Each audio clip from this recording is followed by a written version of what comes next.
ఈ company 2003లో ఎల్&టీ సిమెంట్స్‌ని acquire చేసి, ఆ టైంలో డెకేడ్స్‌గా ఆపరేట్ చేస్తున్న giant companies like ACC, Ambuja cements, Dalmia Bharat and Shri సిమెంట్‌ని బీట్ చేసి ఇప్పుడు ఒక టాప్ లీడర్ అండ్ రిమైనింగ్ కంపెనీస్‌కి బెంచ్‌మార్క్ ప్రొడక్ట్‌గా గ్రో అయింది.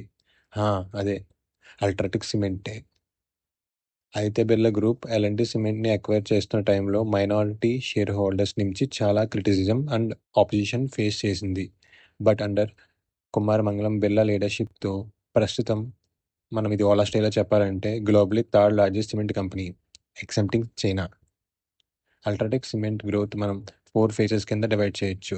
ఫేజ్ 1 2004 నుంచి 9 వరకు చూస్తే launch and brand awareness.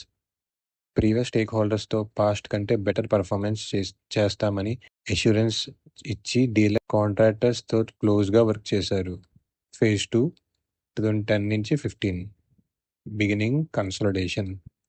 Capitalising on brand యాక్సెప్టెన్స్‌ని లెవరేజ్‌గా చేసి remaining all Aditya Birla group cement కంపెనీస్‌ని అండర్ అల్ట్రాటెక్ బ్రాండ్‌లో కన్సాలిడేట్ చేశారు. Phase 3 2015-19 acquiring other inefficient companies and optimizing them. వాళ్ళ ఎక్స్‌పర్టైజ్ యూజ్ చేసి companies like JP cement and Binani సిమెంట్‌ని అక్వైర్ చేసి ప్రాఫిటబుల్‌గా రన్ చేస్తున్నారు. ఫేజ్ 4 గురించి ఇంకా ఒక సిమెంట్ సెక్టర్ గురించి డీప్ డైవ్ మనం నెక్స్ట్ పార్ట్‌లో చేద్దాం.